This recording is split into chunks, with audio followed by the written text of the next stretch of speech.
یہ سارے بہانے ہیں جی قربانی کے. میں تو پوری کوشش کرتا ہوں کہ اس کے اوپر لوگوں کو ترغیب دلائی جائے کہ قربانی نہ مس کریں. سر یہ بہت بڑی نعمت ہے. آپ قیامت والے دن اور کچھ نہیں ہے تو حضرت ابراہیم علیہ السلام سے سفارش کے لیے عرض کر سکتے ہیں. ان کی سنت کو زندہ رکھا, ان کی سنت آپ نے زندہ, سنت ابراہیمی کو زندہ رکھا. جس شخص کو اللہ تعالیٰ نے استطاعت دی ہے اسے ضرور قربانی کرنی چاہیے. میں یہ باتیں اس لیے نہیں کہہ رہا, اللہ کا شکر ہے کہ میں نے یعنی جب سے صاحب استطاعت ہوں کہ میں نے خود سے کمانا شروع کیا ہے, یعنی 15 سال سے زیادہ ہو چکے ہیں, تو میری تو کسی سال میں بھی قربانی مس نہیں ہوئی ہے. نبی علیہ السلام نے بڑے اہتمام کے ساتھ کیا, حتیٰ کہ آپ صحیح مسلم میں جو آپ کے آخری حج کی حدیث ہے 2950, جس میں آپ کا فرمان ہے کہ میں اپنے بعد تم میں وہ چیز چھوڑ کے جا رہا ہوں جسے مضبوطی سے پکڑ لوگے, کبھی گمراہ نہیں ہوگے, وہ اللہ کی کتاب ہے. مسلم میں جو حدیث ہے 2950 2950 2950 جابر بن عبداللہ سے, وہ بڑی رکت انگیز حدیث ہے. جابر بن عبداللہ آلموسٹ نابینا ہو چکے ہوتے ہیں, تو امام باقر ان کو ملنے کے لیے جاتے ہیں. تو ان کو بتایا جاتا ہے کہ حضور کا بچہ آیا آپ کے پاس, امام باقر حضرت حسین کے پوتے. تو وہ ان کو اپنے پاس بٹھاتے ہیں, تو امام باقر اس حدیث کو روایت کرتے ہیں, اور امام باقر سے امام جعفر صادق نے بیان کیا ہے, اور 2 واسطوں سے امام مسلم نے لی ہے. تو امام باقر کہتے ہیں کہ جابر بن عبداللہ میرے یہ سامنے کے بٹن کھولتے ہیں اور میرے سینے پہ یوں ہاتھ رکھتے ہیں اور کہتے ہیں تم میرے نبی کے بیٹے ہو, تم مجھ سے جو پوچھنا چاہتے ہو پوچھو. تو وہ کہتے ہیں میں آپ سے پوچھنے آیا ہوں کہ نبی علیہ السلام نے حج کس طرح کیا تھا. تو وہ حج کی آلموسٹ 7-8 صفحوں پہ لمبی حدیث ہے. مسلم شریف میں 2950 اور مشکات میں دوسری جلد میں حج کے چیپٹر میں پہلی حدیث ہی ہے. اس میں الفاظ ہے کہ یمن سے نبی علیہ السلام نے 100 اونٹ منگوائے حجۃ الوداع کے موقع پر. 63 اونٹ آپ نے اپنے مبارک ہاتھوں سے نہر کیے ایک حج کے موقع پہ. 63 اونٹ, اور یہ حضور اپنی طرف سے کر رہے ہیں, اور باقی 37 جو ہے وہ مولا علی کو کہا کہ تم نے کرنا ہے. تو 63 میں اشارہ تھا کہ آپ کی چونکہ زندگی مبارک کے 63 سال ہیں, آپ نے پورے سال ایک سال کی قربانی ایک ہی دفعہ کی ہے. اور اس کے بعد جابر بن عبداللہ کہتے ہیں کہ جب وہ 100 کے 100 اونٹ نہر ہو گئے تو نبی علیہ السلام نے حکم دیا کہ ہر اونٹ میں سے ایک ایک بوٹی لی جائے, اور وہ ساری 100 کی 100 بوٹیاں ایک دیگ میں ڈال کے پکائی گئیں, ہر ایک جانور سے ایک بوٹی لے کے. اور پھر جابر بن عبداللہ کہتے ہیں کہ مولا علی نے اور نبی علیہ السلام نے ایک دسترخوان پہ بیٹھ کے تناول فرمایا. تو وہ پوری کی پوری حدیث جو ہے نا بڑی رکت انگیز ہے پڑھنے والی, نبی علیہ السلام کے آخری حج کا بیان, حجۃ الوداع. تو اس سے بھی یہ یعنی بات پتہ چلی کہ نبی علیہ السلام نے اس سنت کا بڑا اہتمام کیا ہے. لہذا اس چکروں میں تو پڑھنا ہی نہیں چاہیے کہ جناب واجب ہے یا سنت ہے. بھائی سنت ہے کریں گے, یہ سنت ہی ہے, واجب نہیں ہے, لیکن سنت مؤکدہ ہے, سنت دائمہ متواتر اور مسلسل بھی ہے. تو وہ صاحب استطاعت ہے, ضرور کرے. جہاں ہم اتنے اور خرچے کرتے ہیں تو قربانی کیوں نہ کریں.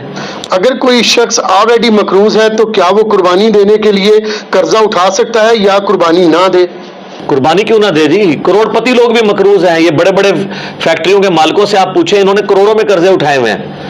وہ اکویٹی تو ان کی 40% ہے, 60% تو ڈیٹ انہوں نے بینکوں سے اٹھایا ہوا ہے. وہ تو سب سے پہلے تو ان کی قربانی ساقط ہو جائے گی.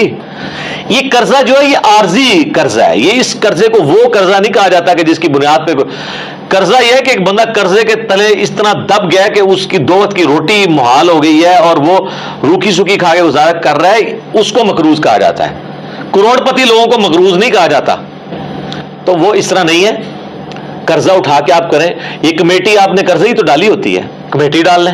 بھائی کی شادی کے لیے ڈالتے ہیں کمیٹیاں, اور وہ جوتیاں اور کپڑے ہوں تب بھی نہیں لے کے دیتے ہیں بچوں کو. اس کا خرچہ نکالیں تو ایک بیل میں حصہ ڈالنے سے تو کم ہی بنتا ہے. یہ بیل میں حصہ ڈالنا تو اس سے کم ہی بنتا ہے. آج کل ایک ایوریج شادی کے اوپر 15-20 ہزار روپے لگ جاتا ہے. تو سر 12-13 ہزار روپے کا آپ بیل میں حصہ نہیں ڈال سکتے. ضروری ہے کہ آپ نے بکرا ہی لینا ہے, بیل میں حصہ ڈال لیں. تو یہ جو آپ نے کمیٹی بھی ڈالی ہوتی ہے, اگر ایک سپوز لاکھ روپے کی آپ کی کمیٹی نکلی ہے, تیسری یا چوتھی, اور 10,000 روپیہ مہینہ ہے, تو چوتھی آپ نے کمیٹی جب لے لی ہے تو آپ نے ابھی تک تو 40,000 اس کو جمع کروایا ہے نا کمیٹی والے کو. 60,000 تو آپ نے بعد میں کرانے ہیں, لیکن لاکھ روپے آپ نے پہلے ہی اٹھا لیا ہے. تو 60,000 کے تو آپ بھی مقروض ہیں. تو پھر تو دنیا میں کوئی بندہ ہی نہیں بچے گا. یہ سارے بہانے ہیں جی قربانی کے. میں تو پوری کوشش کرتا ہوں کہ اس کے اوپر لوگوں کو ترغیب دلائی جائے کہ قربانی نہ مس کریں. سر یہ بہت بڑی نعمت ہے. آپ قیامت والے دن اور کچھ نہیں ہے تو حضرت ابراہیم علیہ السلام سے سفارش کے لیے عرض کر سکتے ہیں.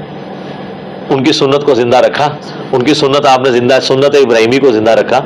کوئی ایک نیکی اپنے ساتھ رکھیں اور اچھی چیز قربان کریں, ریاکاری کے لیے نہیں. جس طرح وہ یہ بھی دیکھیں آپ, یہ ٹی وی چینلز پہ شروع ہو جائے گا. تو کراچی میں ایک بندہ ہے, وہ جناب بچپن میں ایک بیل اوپر تیسری منزل پہ چوتھی منزل پہ چڑھا لیتا ہے, پھر وہ کرین آتی ہے اس کو اتارنے کے لیے. اس طریقے سے ایک بندہ ہے وہ جناب امریکن بیل منگواتا ہے, اس میں چپیں فٹ ہوئی ہوتی ہیں. اگر یہ وہ اللہ کے لیے اچھا جانور دینا بہت اچھی بات ہے, لیکن اس کی نمائش نہیں ہونی چاہیے. ریاکاری ہوئی تو اعمال برباد ہونے کا خدشہ ہے. مسند احمد میں حدیث ہے, جس نے دکھلاوے کے لیے نماز پڑھی اس نے شرک کیا, حالانکہ پڑھی نماز ہے. دکھلاوے کے لیے روزہ رکھا اس نے شرک کیا, اور دکھلاوے کے لیے اللہ کی راہ میں صدقہ کیا, یہ صدقہ ہی ہے نا اللہ کی راہ میں قربانی کرنا, تو اس نے شرک کیا. یہ باتیں کرنا صرف آسان ہے, دین کے اوپر چلنا بڑا مشکل کام ہے. تو جناب قرضہ اٹھانا پڑتا ہے تو کوئی مسئلہ نہیں. قرضہ کیا, آپ کو سب مر چلے ہیں قرضہ اٹھا, کمیٹی ڈال لیں, پلان کریں قربانی کے لیے. اگر آپ نے ہر مہینے میں بھی 1000 روپے علیحدہ کیا ہو نا, سال بعد 12000 روپے بن جاتا ہے, آپ ایک حصہ ڈال ہی سکتے ہیں. تو اس کو جس طرح باقی خرچے رکھے ہوئے ہیں نا, بچوں کی فیس, بچوں کی فیسیں آج کل 2000 سے تو سٹارٹ ہو رہی ہے ایک عام نارمل اسکول کے اندر, تو 24000 روپے تو آپ بچوں کی فیس بھی سال کی دے رہے ہیں. تو سال میں 1000 روپے علیحدہ کر کے آپ اللہ کی راہ میں قربانی نہیں کر سکتے؟ کرنی چاہیے. ایون قرضہ بھی اٹھانا پڑتا ہے, ضرور اٹھائیں, کریں, کیونکہ یہ قرضہ ایسا نہیں ہے کہ جو آپ کی گردن کو دبوچ لے گا, آپ آسانی سے اتار لیں گے. 12-13 ہزار روپیہ کیا چیز ہے؟ اب اس چکر میں نہ پڑ جائے کہ میں نے جا کے 50,000 روپے دی کوئی بیتل بکری جا کے لینی ہے, تو وہ تو ظاہر ہے اتنا بڑا ہاتھ بھی نہ ڈالیں آپ. ٹھیک ہے, نارمل قربانی کر لیں. یہ بھی اگلا سوال ہے, اگر ایک خاندان میں ایک سے زیادہ لوگ مالی طور پر استطاعت رکھتے ہوں تو سب لوگوں کو الگ الگ قربانی دینا ہوگی, یا ایک خاندان کی جانب سے ایک قربانی کر دینا ہی کافی ہے؟ بہتر ہے جی سب الگ الگ دیں. دیکھیں یہ فضیلت ہے, ہر بندے نے اپنی قبر میں جانا ہے, وہ اللہ کے حضور کیوں نہ قربانی لے کے جائے. ان صلاتی و نسکی و محیای و مماتی للہ رب العالمین. رہا شرعی مسئلہ تو یہ ہے کہ ایک خاندان کی طرف سے ایک قربانی کافی ہے. وہ سنن ابن ماجہ میں بھی اور جامع ترمذی میں حدیث موجود ہے. ابو ایوب انصاری رضی اللہ تعالیٰ عنہ سے جب پوچھا گیا تو انہوں نے فرمایا کہ ہم نبی الاسلام کے زمانے میں ایک خاندان کی طرف سے ایک ہی بکری قربان کیا کرتے تھے.